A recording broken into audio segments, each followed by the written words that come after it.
I'm going to start by saying that if you hear a cat in the background or you hear me saying no, no, no, because he's stepping on my keyboard, just stick with me, okay? It's my grandkitty. It's not even my cat, it's my son's cat. But anyhow, welcome to today's lecture, Chapter 11, Endocrine System. Just want to give you a heads up that all the previous information that you've learned in this class and Anatomy 101 and 102 is going to come into play with the endocrine system. And that's kind of exciting to me because it kind of shows that no system works by itself. It relies on other systems. And in our first slide, you can see that the nervous system, which you previously studied pretty much in a lot of detail from what I gather, if we compare it in a Venn diagram and we're looking at what is the function of both of these systems, they both are reacting to outside stimuli. The nervous system does it with a fast response. The endocrine system, as we'll find out, does it with a slower response. Both help to maintain homeostasis. That's what's going to keep you alive. The nervous system uses electrical impulses to do that. The endocrine system uses hormones to send those messages. Both are systems of the body that send messages. Organs involved with the nervous system are the brain, the spinal cord, and the nerves. Organs involved with the endocrine system are called glands. The hypothalamus is a link between the two systems. It belongs to the nervous system, but it's going to help create hormones, which are the chemical messenger for the endocrine system. So the CNS and the PNS together use neurons to stimulate the hypothalamus to create hormones that then act on target cells in other types of organs throughout your body. So for example, thyroxine is created by the thyroid gland, which is an endocrine system gland, but the hypothalamus has to stimulate it to create that. This is human growth hormone. Insulin, we know, is given off by the pancreas, but the hypothalamus is going to have to stimulate that process to get that to happen. The hypothalamus is going to have to stimulate that process to get testosterone to be released from male testes. So they're both pretty integrated. Here's your examples of endocrine system glands. These glands are ductless. That means that they do not move substances to the external part of the body.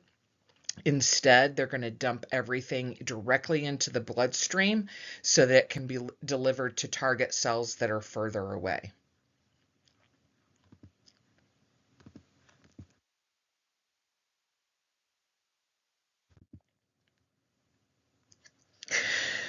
An important note about glands in the endocrine system is that some glands can secrete more than one hormone. The adrenal gland is something that we're going to look at a little bit later in this slideshow presentation, and we'll show you that it gives off many different hormones that have target cells in different places in the body. If a gland, such as the adrenal gland, has different hormones that it secretes, it's going to do that because it has multiple types of cells within that gland. There are multiple types of cells in the thyroid gland, for example. There are multiple types of cells in the pancreas. And in all three of these cases that I'm talking about right here, you have multiple hormones that are given off. So as I spoke about before, endocrine glands, really nothing in your body works by itself. We've already talked about the fact that the hypothalamus affects the various endocrine glands. And when we look at this table, the endocrine glands do not work by themselves either. If the function of the endocrine system is to maintain homeostasis, sometimes it needs to be done quicker because you're in an extreme situation. If your nervous system responds quickly because it responds with electrical signals, it can stimulate those endocrine glands, but the endocrine glands are only going to be able to respond chemically with hormones. To help that process, to get your body back into homeostasis, we have what are called exocrine glands. And exocrine glands do have ducts, so when we compare them, these do have ducts that will secrete product to the outside of the body, not directly into the bloodstream. Examples of things that they secrete would be sweat, enzymes, mucus, and sebum, which is oil that comes out of your pores. So again, the route of secretion for endocrine glands is directly into the bloodstream so that they can get to target cells. The route of secretion for exocrine glands is going to be to the external surface through a duct. So that duct is the main difference between the types of glands. Here are some more examples of endocrine glands in addition to the ones that you saw on the previous slide. And then here are some examples of exocrine glands that actually have ducts. And you'll notice that the pancreas showed up on both lists. So the pancreas can behave as an endocrine gland, secrete directly into the bloodstream. It can also secrete into a different area because it has a gland, a different organ, because it has a gland that connects to it. And this esophageal, ignore that O, and hopefully the esophageal will make a little bit more sense to you, meaning there are glands in your esophagus that leads to your stomach that are going to put off that mucus to help you when you're trying to digest your food.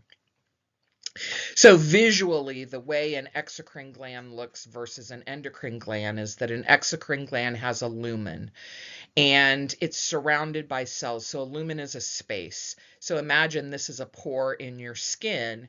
These cells are secreting sebum or oil into the lumen of that. When it fills up, that is going to go to the surface of your skin to help maintain moisture of your skin. That's the idea. And there are a lot of different, again, exocrine glands, but this is one of the major differences, is that in an exocrine gland, you have a lumen, that's the duct.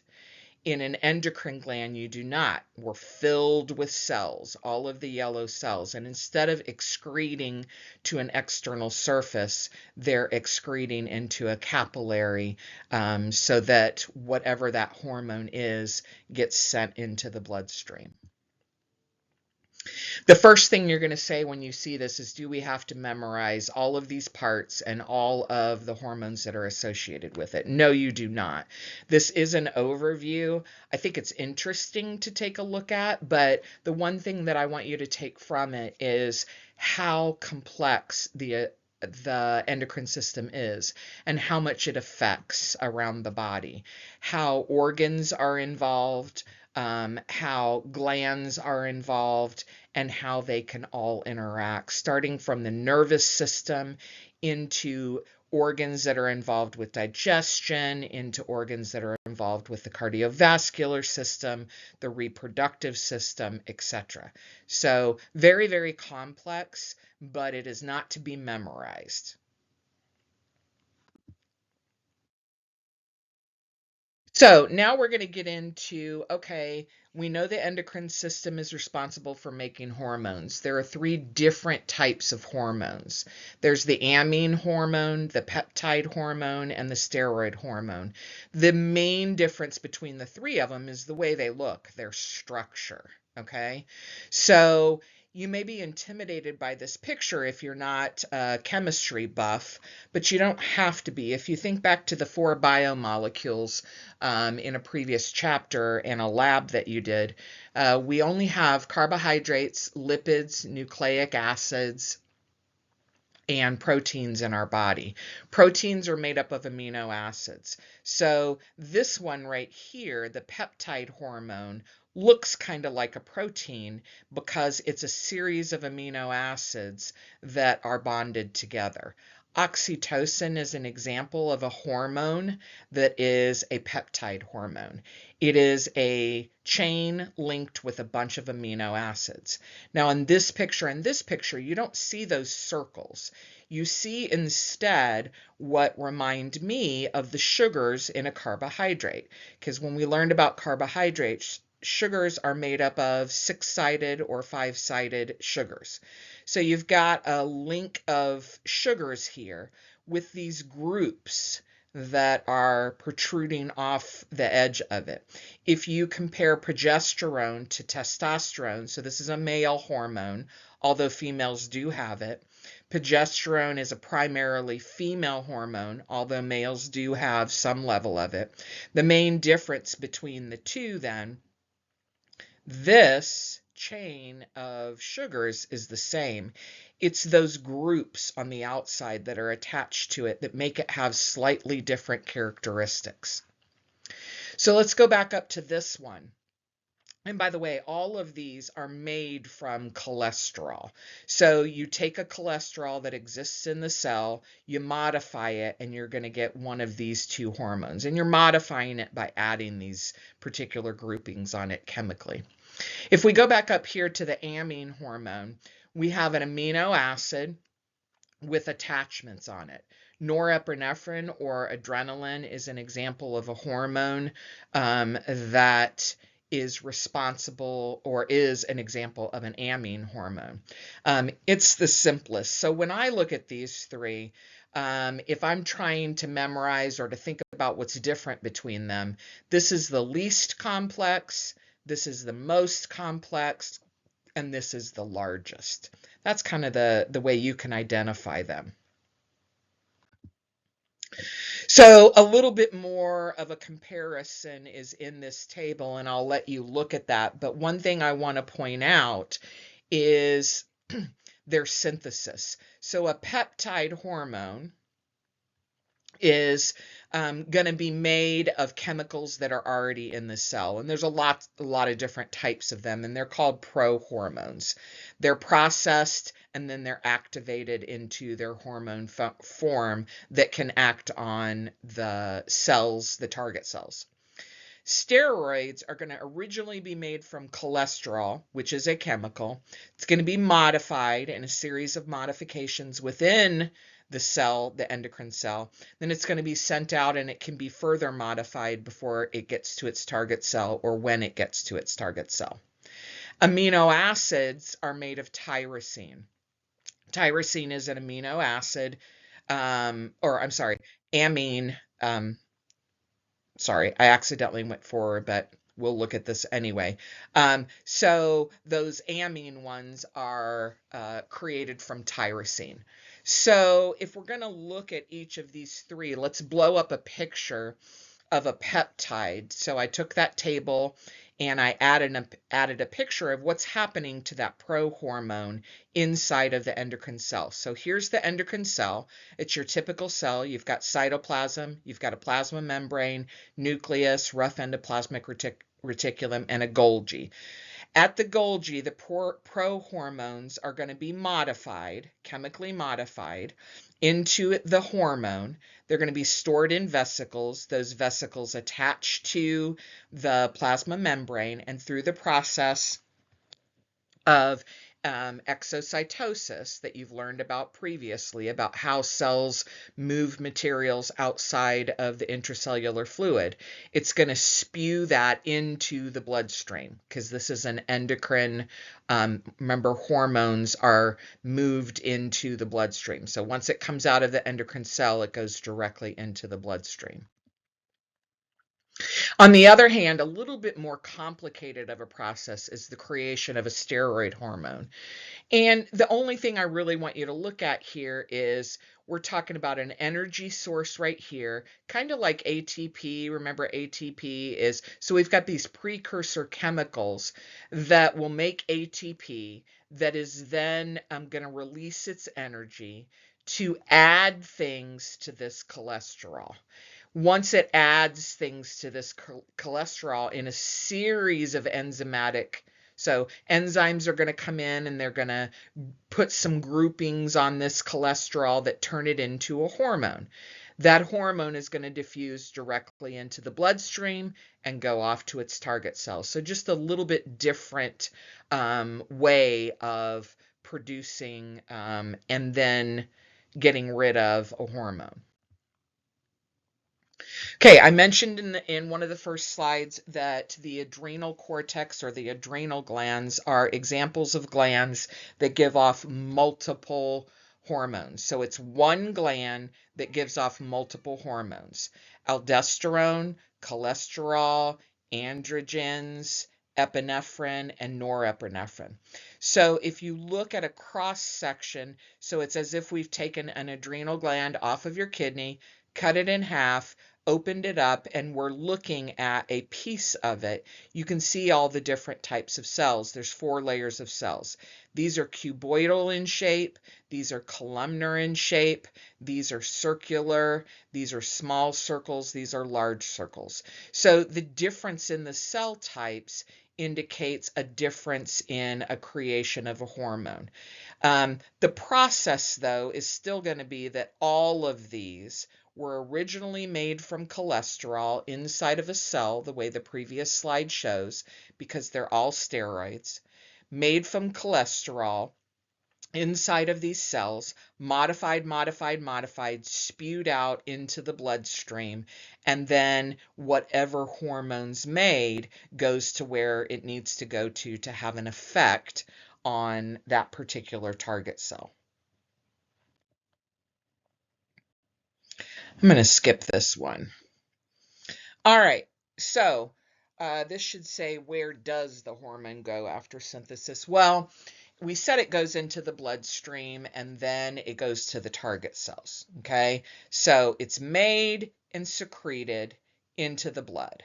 It can go directly to the target cells and have an effect on them. It can instead be activated while it's on its journey, and that typically is going to mean that it's chemically manipulated until it gets to its target cell to do its job. So directly there or manipulated. Or it can be inactivated by metabolism, where things are chemically removed so that if it made it to the target cell, it would not be effective.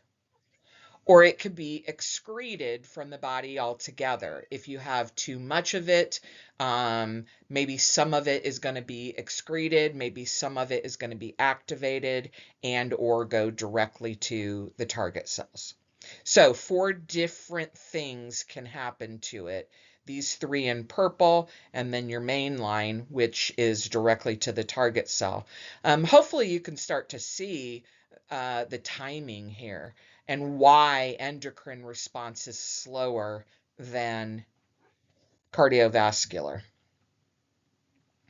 So what happens once they get to the target cell is that they're going to bind to a receptor on that target cell, and they are going to actually cause that cell to respond by doing a couple of different things, maybe changing its shape, changing its size, or causing it to release some sort of a hormone. But that's ultimately what we mean when we say a response. The target cells are going to do something so that your body can go back into homeostasis. And it requires receptors on the surface of those cells or inside the cells or on the nucleus of the cell.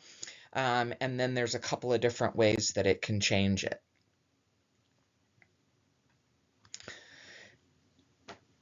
Peptide and amines tend to either attach to surface cell receptors, like the purple one here. So this is the cellular membrane. Or sometimes they can attach to the nucleus directly. Steroid, and particularly thyroid hormones, want to move into the cytoplasm, and they actually attach to an intracellular receptor. Okay, so don't step. on there. So is it on the cellular membrane that it's attaching to? Is it on the nucleus? Or is it in the intracellular area in the cytoplasm where that hormone is going to attach? Depends on what kind of hormone we're looking at. So when we talked about the idea that the hormones are made, they're spewed out of that endocrine gland, they go into the bloodstream, and they make it to their target cells. When they get to their target cells, there's two ways that those hormones can control those target cells. It can cause a direct response by the target organ to actually, for example, excrete some other kind of hormone, or in some way change so that homeostasis can be released or maintained, sorry. Or it can cause a change in the size of the target organ or the target cells so that that target organ can create hormones that will then be spewed into the bloodstream to go help another target organ. So the examples that are given of a tropic type of hormone is luteinizing hormone is going to be released from another space. Oh, I'm sorry, is going to be released, and it's going to act on the ovaries directly to cause them to secrete estrogen, which is another hormone. That hormone will cause the excretion of an egg during ovulation. Okay, how is homeostasis reached? What that means is that you're maintaining your reproductive system monthly. You're not holding eggs, but you're releasing them so that you could be reproductively successful every month.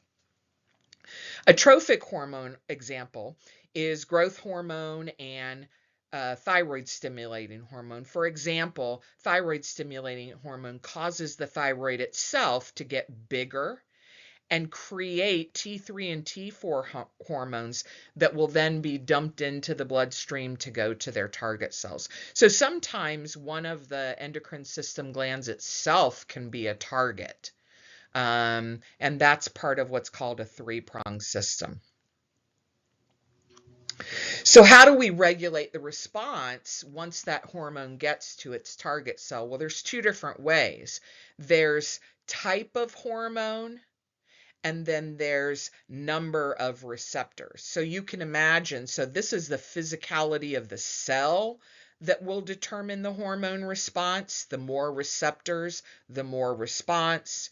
This is instead having something to do with the effectiveness of the hormones. So for example, if you have a target cell that thyroid hormone is acting on to make fatty acids be released to maintain homeostasis, the purple line shows you that by itself, that target cell is not going to respond to thyroid hormone by itself as well as it would if you added epinephrine, another hormone, to that target cell as well.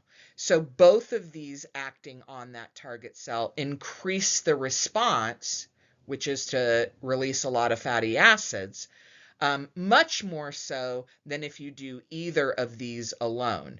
So the type of response you want from a cell is going to be determined. If you want a small response, you're only going to act on the target cell with thyroid hormone. If you want a massive response to return to homeostasis, you're going to add both of them. So here's where you land in terms of being a bedside practitioner as a nurse or any kind of medical practitioner.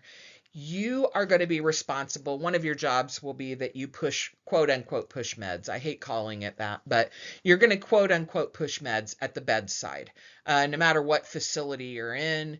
My mother is an example of a person who lives in assisted living.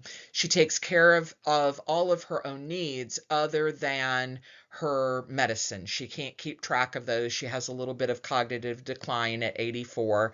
And so they give her, her nurse gives her her medications. Doesn't really do anything else for her, but gives her the medications. There's kind of three different ways that three different medications or three different treatments for an endocrine cell dysfunction. You can give ions or nutrients that are necessary for that endocrine cell to do its job. So if it's deficient, you could push something from the outside that will help it to be more efficient. In other words, give it ingredients. You could pump a neurotransmitter that is going to stimulate the nervous system part of this process. If that's dysfunctional, if you have a low level of the neurotransmitter that is responsible for getting the hypothalamus to start these endocrine cell hormone releases, you can give an external form of that, or you can give the actual hormone itself to get a response from the target cells. So these are the kinds of things. This is, in other words, this is why it matters, because you're going to be giving these as a practitioner bedside. So it can be controlled externally if any of the things that we've talked about so far in this complex process break down. A normal process is, and you should recognize this pretty easily, this is glucose control in your blood. So here we're talking about diabetes as a dysfunction of this process. But on a normal given day, whether you're a diabetic or not, your plasma glucose changes. It can go up depending on what you feed yourself. As a result, if your pancreatic cells are functioning correctly, they're going to increase the amount of insulin hormone that is secreted. They're going to put it into the bloodstream, which is the plasma, put it into the bloodstream to increase that. The insulin is going to make it to its target cells in the liver, and it's going to pull out that excess glucose from your bloodstream and store it so that the plasma glucose concentration goes back down. And this process is going at all times. But you can imagine if there is something wrong with the insulin secreting cells, if there's something wrong with the insulin target cells, then you have that dysfunction we were talking about at the bedside, where you may have to give the hormone or you may have to give a neurotransmitter to stimulate that process.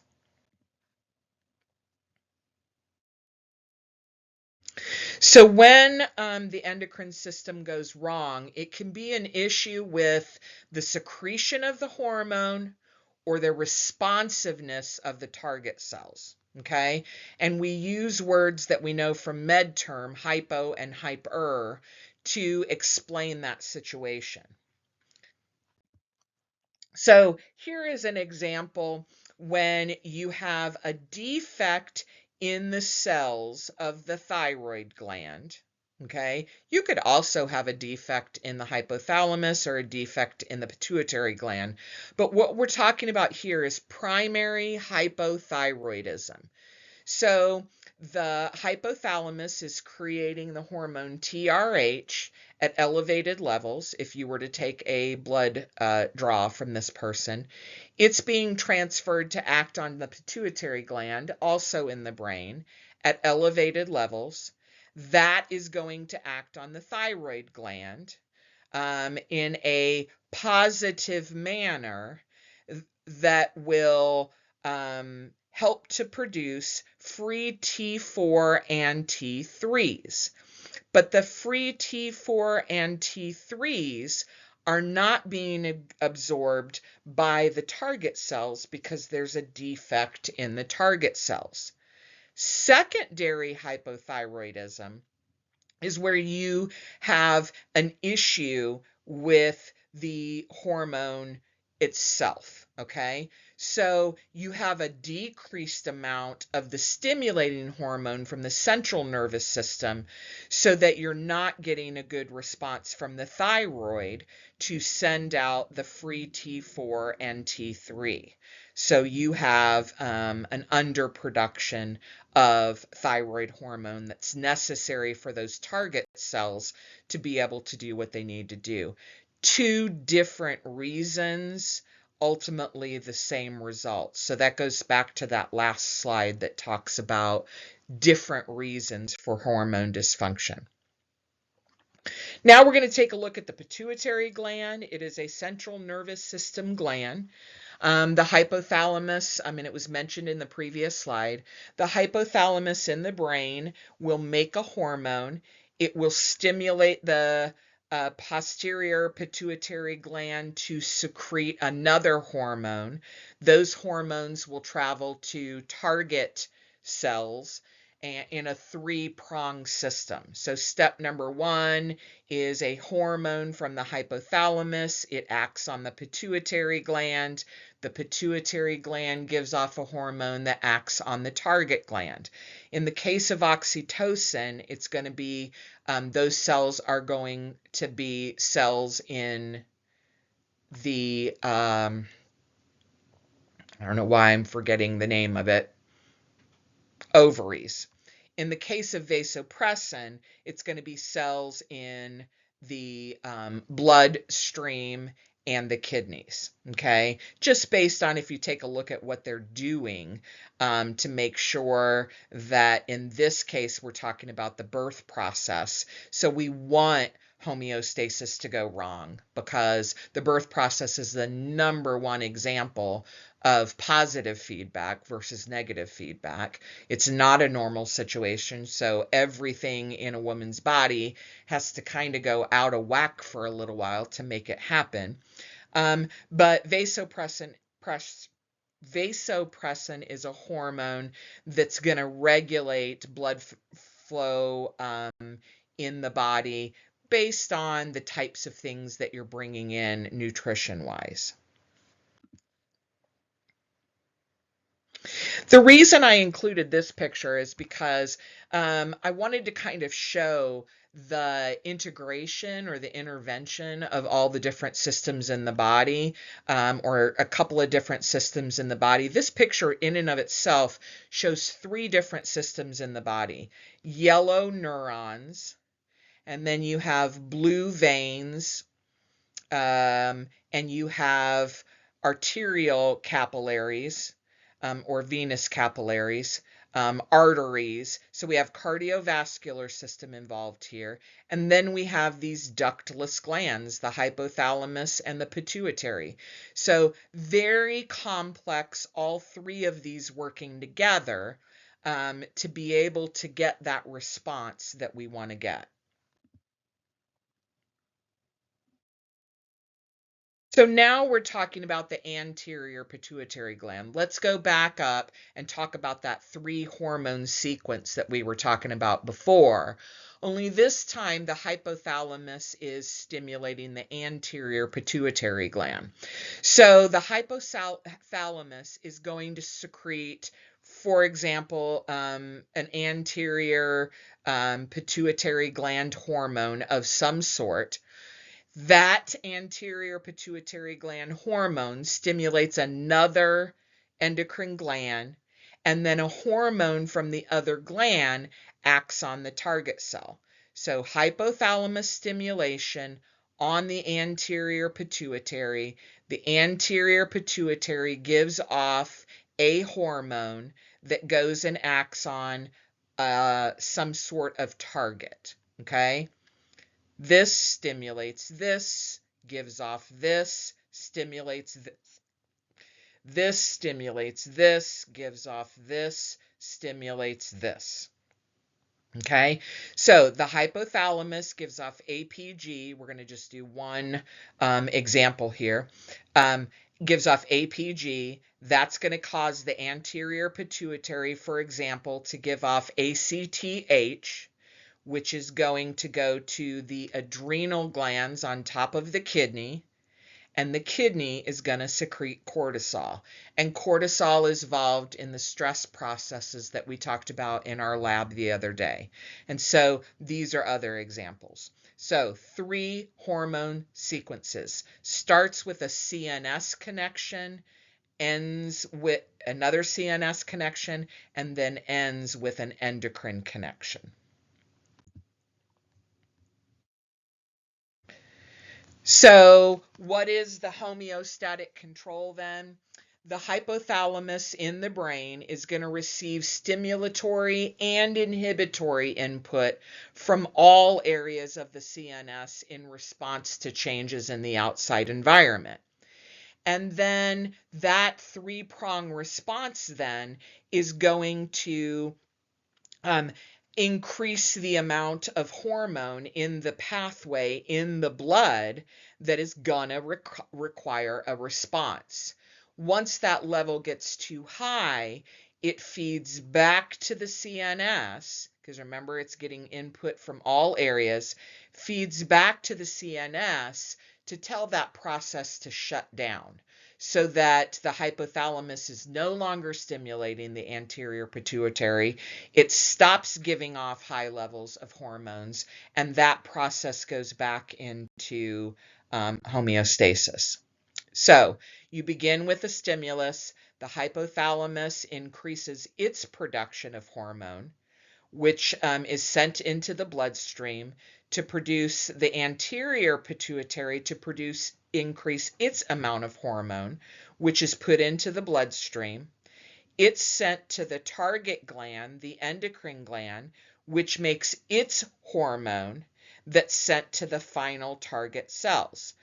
The difference between a short loop and a long loop feedback, the short loop feedback in the anterior pituitary control involves pituitary hormones directly acting on the hypothalamus to stop the hypothalamic hormone release, while the long loop feedback involves hormones from the endocrine or target glands acting on both the hypothalamus and the anterior pituitary to shut that process down, because homeostasis has been already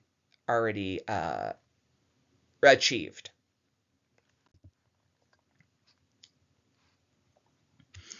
So, specific example of each type. A type of example from a short loop.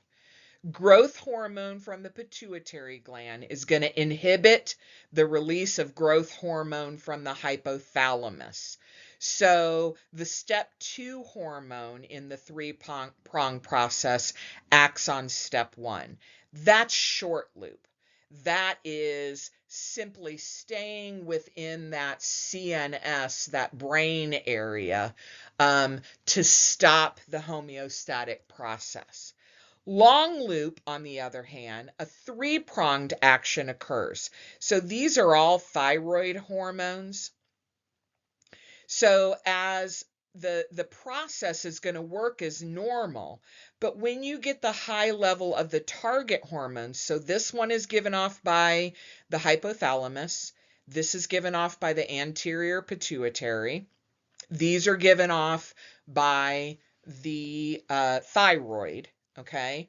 But when these levels get too high in the bloodstream, they are going to then go back and suppress the hypothalamus and anterior pituitary to stop producing these two. And when you stop producing these two, you won't get any more of this. So this is serving as an effector on the target cells to get them to do what you want them to do, but then some of it is being sent back to stop this process, so that it doesn't continue and go out of control and produce a homeostatic response that becomes positive instead of negative. So this is where your thyroid gland is. Again, a good way of showing how multiple systems are related or close to one another. Your trachea is part of the respiratory. Your carotids are part of the cardiovascular. Your larynx is part of the digestive. And then you've got your thyroid gland sitting over top of the trachea, and it's part of the endocrine.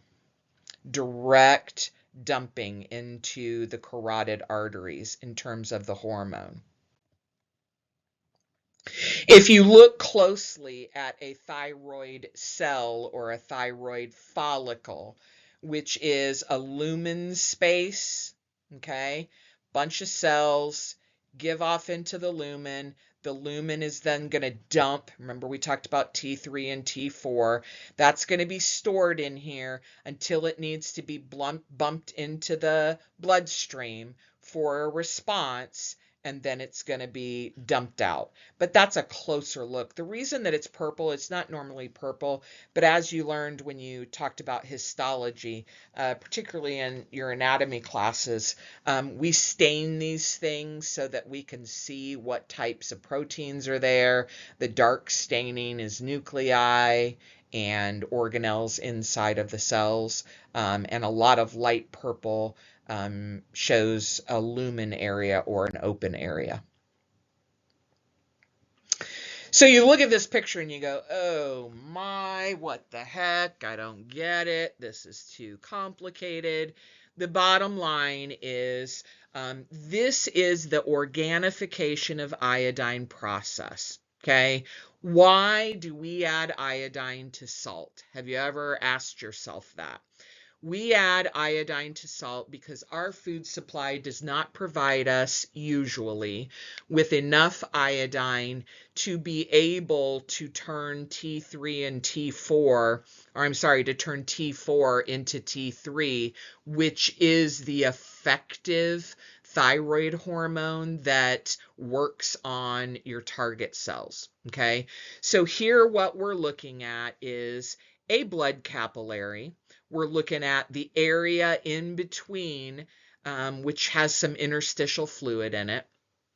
And then we're looking at the cell membrane of a thyroid follicle cell. And then remember, I told you that lumen space, that purple space. Okay? So iodine, when we digest it, diffuses across the interstitial fluid space from the bloodstream, from your digestive tract, goes into the follicle cell, modifies T3 or modifies T4, and sends T3 into the lumen to get it sent back into the bloodstream, another capillary, via another capillary, so that it can be taken to its target cell, because that's ultimately where it's going to go to.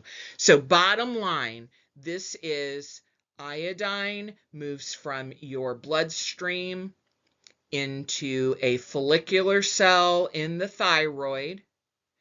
It changes the precursor hormone so that when it goes into the lumen, the space in the thyroid, it can be released into the bloodstream and go to its effector cells. So iodine is very necessary in your diet, and there are disorders that are associated with that. So the main disorder that you're going to see that's associated, the way you would know that a person is suffering from iodine insufficiency, is that you do not or can't go through that process to be able to create the T3 because you don't have that precursor iodine to attach to the T4. You can't go through that process. So your body believes that, hey, wait a minute, I need more T3. My target cells are not getting the T3 that it needs. And so it tells the hypothalamus to make more of the precursor. Therefore, the anterior pituitary is going to make more of its prohormone. And then it's going to dump into the thyroid trying to get that process to work. And it doesn't work. So it just keeps dumping it in there. And the thyroid gets larger and larger and larger and forms what we call a goiter, which is seen on the outside of the body as a large bulge of the thyroid on the neck.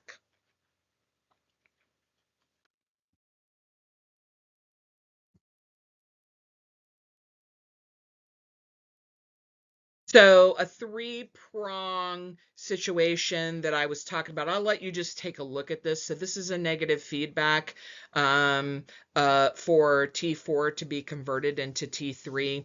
It is an example of a three-prong long system. Why? Because it's acting both on the anterior pituitary and the hypothalamus to get it back to homeostasis and not overproducing and force it into positive feedback. So what does the T3 do to the target cells when it gets there? I mean, we really haven't talked about, okay, what happens to a target cell? The main metabolic reason that T3 is given off is to maintain your body temperature. It's going to stimulate carbohydrate absorption from the small intestine and then fatty acid release from fat cells. That is metabolism. You need to absorb carbohydrates from your meal, and you need to release fatty acids from fat cells to get the energy that is necessary to produce heat in your body to keep your core body temperature at 98.6. And T3 acts on the cells in your small intestine to get them to do that. It is what we call permissive. So it is a boosting hormone. It acts on other hormones to allow them to fully express and function the way they need to. So when we talked about the control systems for response, we said, okay, you can give a cell one type of hormone, another type of hormone, or two types of hormones at the same time, and you're going to get a different level of response. That's what we're talking about here. T3 in combination with catecholamines are going to affect the cardiovascular system and the nervous system. And they are going to provide a stress response that we saw in the lab to exercise, to temperature changes, because again, remember we're saying T3 is involved with temperature changes, to all of those stress to noise levels increasing, etc., pain, chronic pain. So what we're saying is that T3 is going to be permissive when it is added to other types of hormones, so that you can get a boosted response. Sometimes that's going to be good because it puts you in fight or flight mode and you need to, but sometimes in the long run, what we know about the stress response is it can become negative, because if you are constantly in that space, you're producing too much cortisol as a response, and that causes an increase in inflammation. So imagine a concert. The other band members or other hormones, in this case the catecholamines, need to be able to play, but they also need a sound stage. And the T3 hormones are like the sound stage. They support the other hormones, the band, so that whatever those target cells are supposed to be doing, they will do it full force. T3 also acts on growth hormone to establish normal growth and development. So that's what we're talking about in this picture: normal brain development, normal body development. So T3 is a very, very important permissive additional hormone that will help other hormones to be able to have a response that helps us in our first 5 years to do some pretty incredible things in terms of brain growth.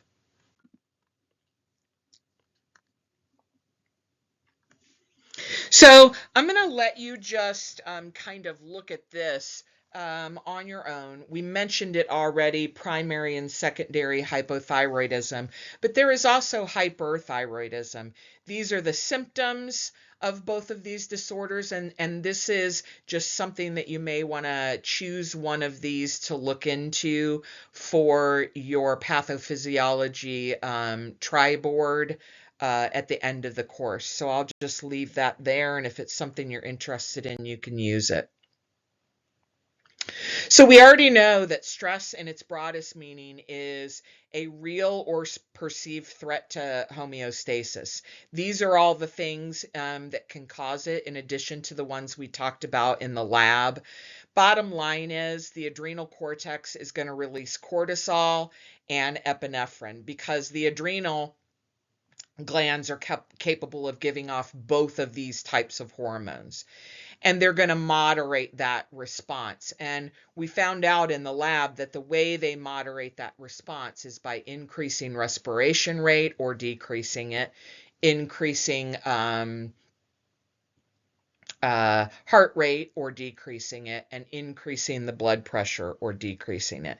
So again, another way that hormones react with another system, the cardiovascular system. So here's the cortisol feedback mechanism. Again, it starts in the hypothalamus. That's gonna, because outside stimuli is telling the hypothalamus, hey, we need to have a response. This hormone is going to be secreted into the blood, which is going to act on the anterior pituitary. That's going to be secreted into the blood, this new hormone.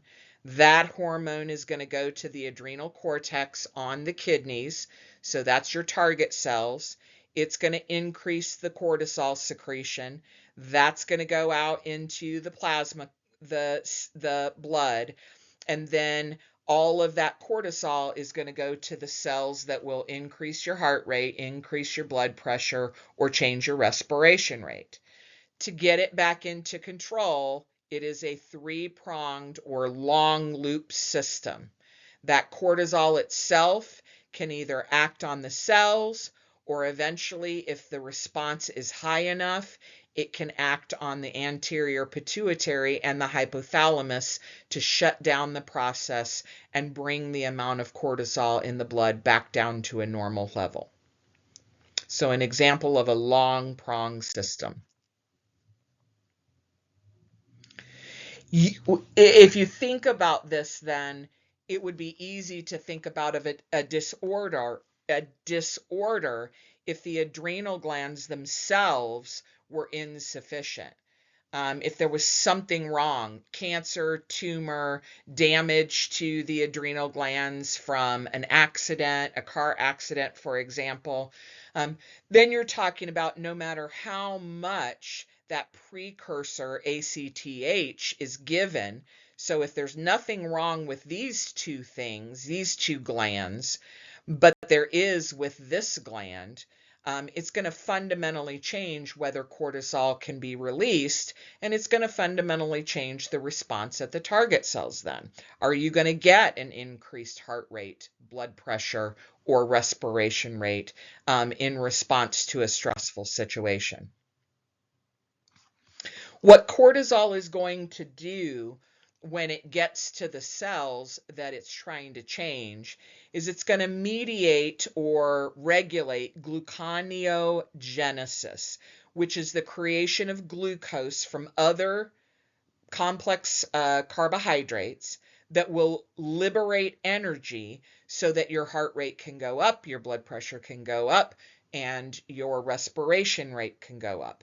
It's also going to mediate the breakdown of fats, okay? Complex fats. Again, releasing energy so that your heart rate can go up, so that your blood pressure can go up, and so that your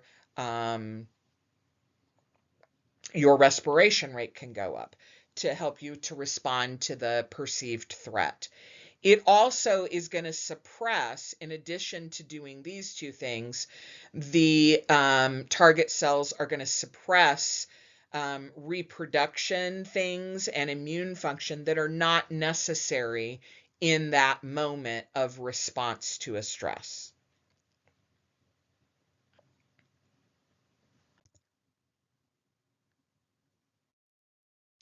Some symptoms of adrenal insufficiency that we talked about before, where your cortisol levels are low, is the exact opposite of the fight or flight response, the stress response. So that should make sense that your symptoms are going to be weakness and fatigue, low blood pressure, low blood sugar, loss of appetite and weight, because you do not have the stimulation of your stress response because the cortisol levels are insufficient. Primary adrenal insufficiency is called Addison's disease, and it's a destruction of the adrenal glands. It affects these two types of hormones produced by the adrenal glands, and those symptoms are going to be associated with that. Cortisol overproduction is called Cushing's syndrome. It can also be caused by an adrenal abnormality, but in addition to that, go back up to the pituitary gland, which gives off the hormone that is necessary for stimulating the release of cortisone. There can also be damage to that. For example, a tumor on the pituitary gland that does not give it the ability to give off that precursor hormone, so that the adrenal glands are not able to control the amount of cortisol that they give off. It causes uncontrolled breakdown of the biochemicals that are necessary for your bones, your muscles, and your skin to function properly. Skin is protective, muscle is for movement, bone is for movement and for production of new blood cells. So you're going to get all of these symptoms that hopefully then would make us sense in terms of why you would see those differences. So people presenting look very, very different. Cushing's, there's weight gain. Addison, there's weight loss. Moon-faced, so putting on, because you're not burning that fat, you're not controlling that lipidosis that you control with cortisol. So you get a lot of different symptoms. I just thought that visual was maybe a little bit helpful. Additional anti-stress hormones that are going to be designed to help you respond in fight or flight would be vasopressin and aldosterone. This tells you what it's going to do. Growth hormone tells you what it's going to do. Beta endorphin tells you what it's going to do. Epinephrine and norepinephrine. All of these hormones are going to be released by different glands in addition to the cortisol that is given off by the adrenal glands.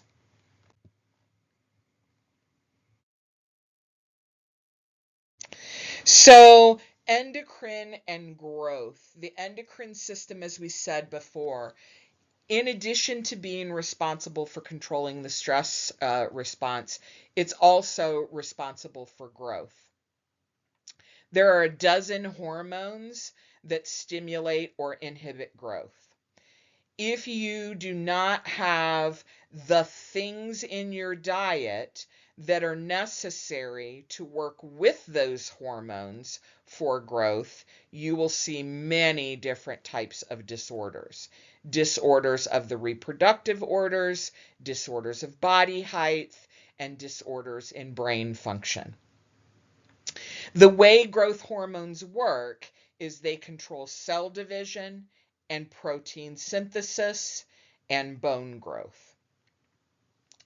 All of these things can be in addition to the hormones and the nutrients that are given to your body. You control this, your body controls this. In addition to these two processes, controlling cell division, protein synthesis, and bone growth, genetics and environmental factors can also play a role in this. So no matter how much you try to do what is right here. If your genetics is affecting negatively the hormones or the endocrine organs that are responsible for growth, you're going to have changes in these that can cause something to go wrong. So a homeostatic imbalance.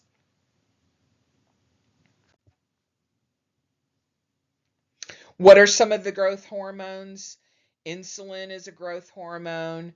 GH is a growth hormone. There are insulin-like growth factors, 1 and 2. T3, that thyroid hormone, is helpful in developing the central nervous system early on in your life. Sex hormones, testosterone and estradiol, help to change effects during puberty, and then cortisol inhibits growth and stimulates protein breakdown when necessary. So 1, 2, 3, 4, 5, 6, 7, 8 of the 12 are listed on this slide. What cells are affected by these hormones? When we're talking about why maternal nutrition during childbirth, the process up to childbirth is important.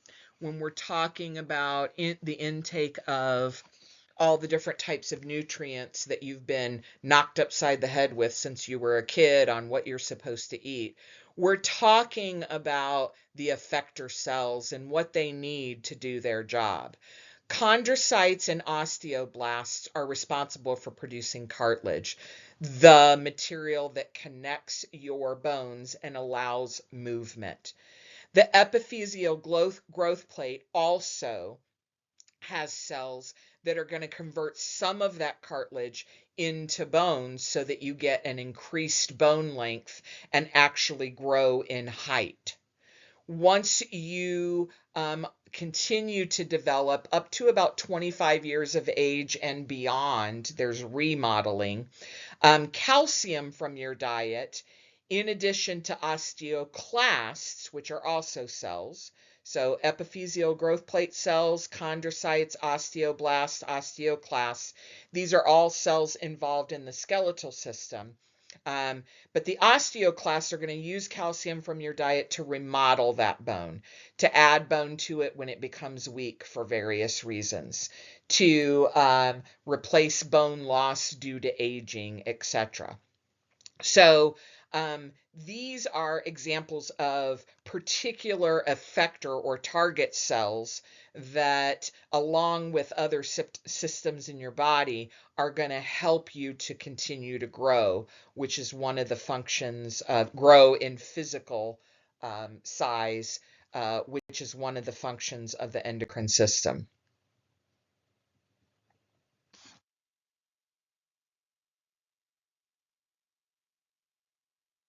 What are two ways the hypothalamus could increase GH secretion from the anterior pituitary?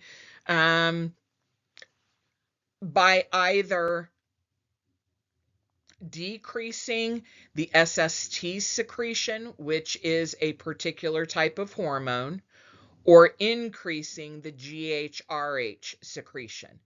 Either of these is going to increase the amount of GH in the anterior pituitary. So it could increase the precursor to making this, or it could decrease a hormone that is going to increase. So it's kind of if there's too much of the SST, GH is not going to be in the bloodstream. GH is not going to be made. If you decrease the amount of this, it will be made. So this is kind of used to, ultimately the rest of the process is still gonna happen. The pituitary is gonna make the growth hormone. The growth hormone is going to travel through the blood to the liver and other cells that it needs to act on, and then those cells are going to give off the IGF-1 hormone that will travel through the blood and go to the cells that are going to be acted upon to increase growth in size or increase brain growth or the other things that we talked about, the growth of the fetus in the womb. So this slide is just to show you that sometimes a single endocrine gland, or in this case, a CNS gland, can do something with more than one hormone to control the rest of the process. What role does the endocrine system play in calcium control? You know that calcium is needed for bone growth. You know that calcium is needed for proper muscle function because it's involved at the musculoskeletal junction between the nervous system and the skeletal system or the muscle system. So it's needed by the nervous system, it's needed by the musculoskeletal system, and it's needed by the skeletal system itself. Endocrine can control the amount of calcium with hormones, depending on how much is needed. So it's going to depend on interactions between the bones, which store the calcium. Hormones can cause the bones to release it. The kidneys, which control the amount that's actually released into the muscles, or the GI tract, which is where you're taking in calcium from your food. So hormones control all three of those processes.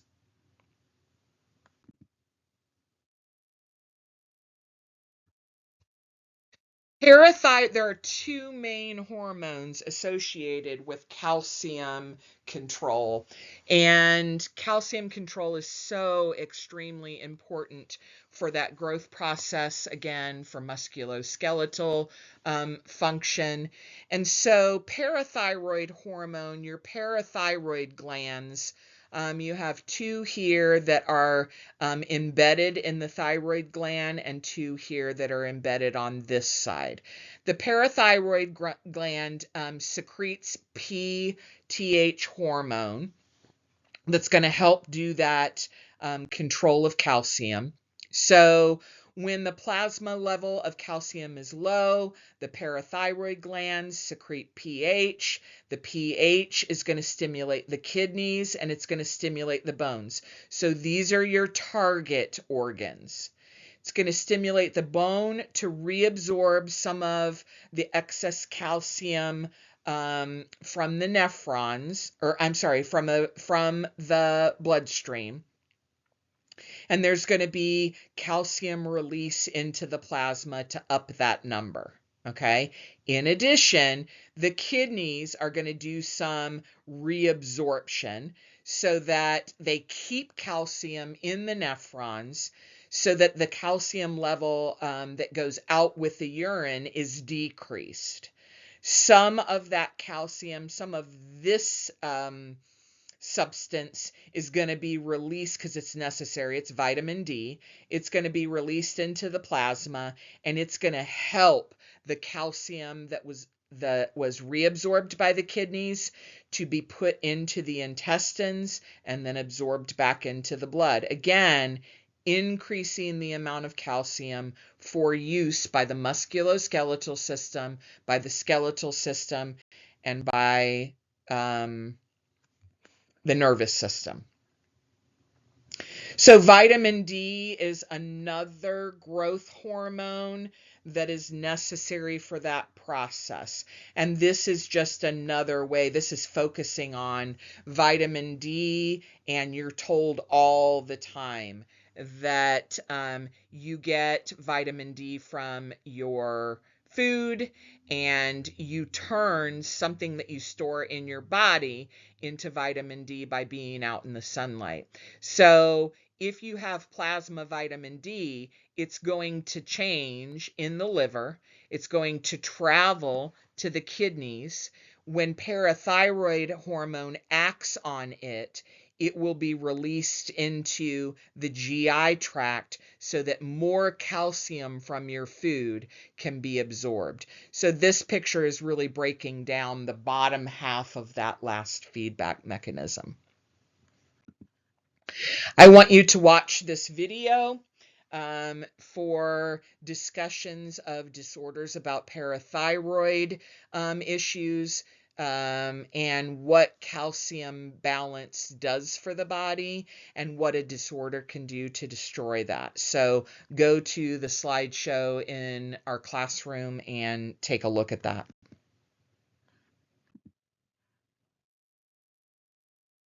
A couple of bone disorders that I'm going to highlight are osteomalacia, is what it's called in adults, but it's also called rickets in children. Two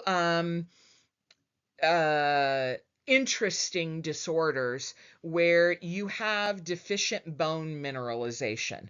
In other words, the bones are not hardening the way they need to due to inadequate vitamin D intake, absorption, or activation. We now know why that's an issue, right? Go back to that feedback mechanism.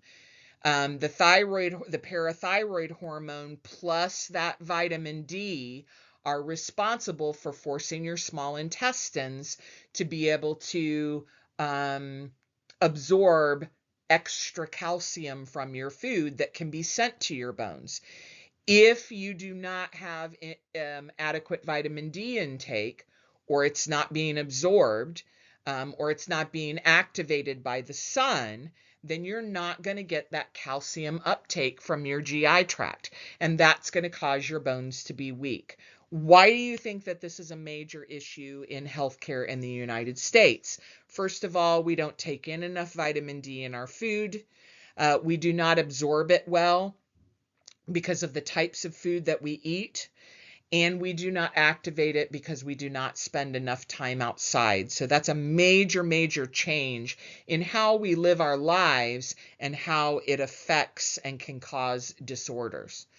Osteoporosis is a long-term disorder. So here, an osteomalacia can oftentimes turn into osteoporosis.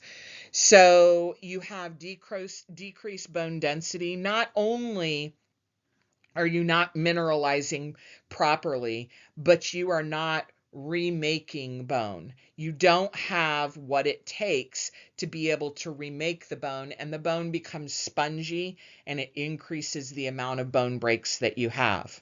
So osteoporosis is when the reabsorption of the minerals necessary for your bones to reform themselves is exceeding the formation. So the reabsorption is there, but the formation is not happening. Why? Because estrogen is required for calcium to be able to form new bone structures. So the estrogen connection to women then is, and that's why women mostly suffer from osteoporosis, although not exclusively, because men have estrogen as well, just lower levels. Has something to do with all of these things in terms of treatment to be able to bring that bone density back up. Again, because if you have vitamin D and you have enough calcium, and you're taking HRT, which replaces the estrogen, all three of those things work together to cause that formation process to go back into homeostasis.